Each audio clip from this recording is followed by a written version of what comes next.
भोसे तालुका पंढरपूर जिल्हा सोलापूर या ठिकाणी असलेला भ्रष्टाचारी करप्टेड आणि निगरगट्ट ग्रामसेवक दत्तात्रय भानुदास भुजबळ हा व्यक्ती 13.5 वर्ष झालं भोसे याच एकाच गावामध्ये कुठलाही नियम त्या माणसानं ठेवलेला नाही। युनियनच्या नावाखाली आपल्या संबंधित वरिष्ठ अधिकाऱ्यांना भीती दाखवून तो एकाच गावामध्ये सुमारे 13.5 वर्ष झालं हे भुजबळ साहेब या ठिकाणी काम करतात। गावामध्ये आल्यानंतर अनेक विहिरींचे घोटाळे 40-40, 50-50 हजार रुपये घेऊन, रस्ते घरकुला 30-30 हजार रुपये, टॉयलेटला 3-3, 4-4 हजार रुपये, सर्वच खात्यातून पैसे। आम्ही उपोषणाला मागे शाळेच्या माध्यमातून बसलो होतो त्यावेळेला अगोदर पैसे उचलले आणि त्यानंतर आम्ही उपोषण केल्यानंतर मग शाळा बांधल्या। पाणीपुरवठा योजना 15 वर्षापासून बंद आहे, तिथं कधी पाणी आलेलं नाही, पण त्याच्यावर दुरुस्तीचा खर्चाच्या माध्यमातून 2 वेळा त्याची बिलं यांनी काढलेली आहेत।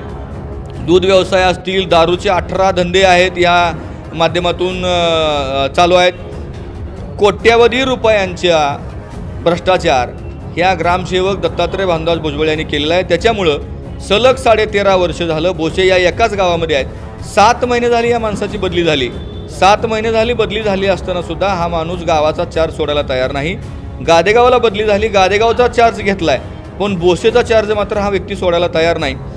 त्यामुळं आम्ही सीओ साहेबांना निवेदन दिलं, कलेक्टर साहेबांना निवेदन दिलं। सीओ साहेबांनी गेल्या 10 दिवसापूर्वी 2 दिवसात तुम्ही चार्ज सोडावा आणि भोसेगाव रिक्त करावं, आम्हाला दुसऱ्या माणसाची बदली करायची आहे हे सांगितलं। त्यानंतर BDOनी सुद्धा 2 दिवसात चार्ज सोडावा, नाहीतर पुढचे व्यवहार सगळे अनियमित होतील अशा पद्धतीची ऑर्डर करून सुद्धा गेली 10 दिवस झालं ही व्यक्ती भोसेचा चार्ज सोडायला तयार नाही। जर अशा निगरगट्ट असलेल्या ग्रामसेवकानं 2 दिवसाच्या जर चार्ज सोडला नाही तर CEO ऑफिस सोलापूर म्हणजे ZP कार्यालयाच्या 3ऱ्या मजल्यावरून आम्ही सर्व 10 ते 20 ग्रामस्थ वरून खाली उड्या मारून जीव देणार आहोत। शासकीय चौकशी लावणार आहोत, कोर्टामध्ये जाणार आहोत, या सगळ्या गोष्टी निश्चितपणाने करणार आहोत। त्यांच्या विरोधामध्ये कोर्ट ऑफ कंटेम्प्ट करणार आहोत। शासकीय कुठलाही नियम या माणसानं पाळलेला नाही। कोट्यावधी रुपयाची लयलूट गावामध्ये सत्ताधारी आणि या संबंधित ग्रामसेवकानं केलेली आहे। आता आरोप केला गावामध्ये अवैध धंदे आहेत, त्यासाठी तो ग्रामसेवक कसा जबाबदार असतो?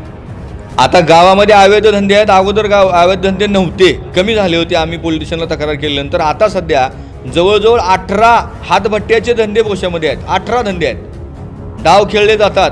दुधाचा तर एवढा तुम्हाला पाठीमागं माहिती आहे जाधव डॉक्टरच्या माध्यमातून अजूनसुद्धा तशा पद्धतीच्या भेसळीचे उद्योग चालू आहेत।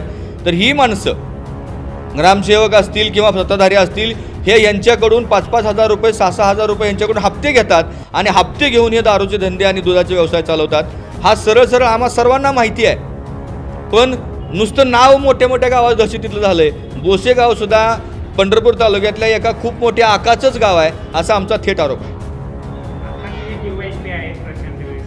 अवैध धंद्याचं समजल्यानंतर तातडीनं कारवाई करतात, तर तुमच्या गावात गेल्या अनेक वर्षापासून अवैध धंदे आहेत, कोणते आहेत, कोणत्या भागात आहेत आणि दगडे साहेबांना तुम्ही साहेबांना भेटलेलं आहे का याची कल्पना दिली का? आम्ही PI साहेबांना भेटलेलो आहे। याच्या अगोदर सुद्धा तुम्हीच सर्वांनी मिळून पत्रकार परिषद घेतलेली होती। त्या पत्रकार परिषदेच्या माध्यमातून अवैध धंदे आम्ही SP साहेब, IG साहेब, DG साहेबांपर्यंत त्याचे व्हिडिओ, त्याचे फोटो मी तुम्हाला सर्वांना पाठवलेले आहेत। त्यावेळेला कारवाई फक्त 15 दिवसासाठी, महिन्यासाठी झाली, पण कारवाई करतो म्हणून ह्या लोकांनी ह्या दारूच्या धंदेवाल्यांकडून, दूध व्यवसायाच्या धंदेवाल्यांकडून हप्ते चालू करून घेतले आणि गावामध्ये हे धंदे राजरोसपणे चालू आहेत। आता परवा आमच्याकडं ग्राउंड आहे गाळ्याच्या पाठीमागं, शिवछत्रपती मैदान, त्याच्यावरती 2-3 एकराचं मैदान आहे आणि त्या मैदानावरती आपल्याच एका पत्रकार बांधवांनी बातमी आम्ही वाचली की त्या ठिकाणी 5000 झाडं लावली म्हणून। आता ग्राउंडच्या भोवतालनं 5000 झाडं बसतील का? क्रिकेटचं ग्राउंड असल्यानंतर बसू शकत नाहीत। 50 ते 70 झाडं फक्त लावली तर 5000 झाडं लावली म्हणून ह्यांनी आगावा एवढा कालवा आपल्या पेपरच्या माध्यमातून केला।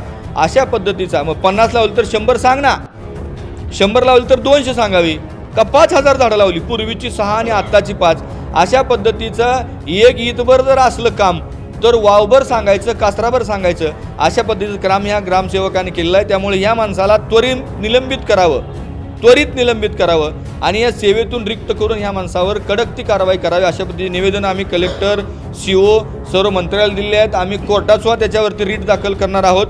पण 2 दिवसाच्या आत जर त्या माणसानं गाव सोडलं नाही तर आम्ही जेडपीच्या कार्यालयावरून 3ऱ्या मजल्यावरून उडी मारून आमचा जीव देणार आहोत 40-50 जण सगळे मिळून.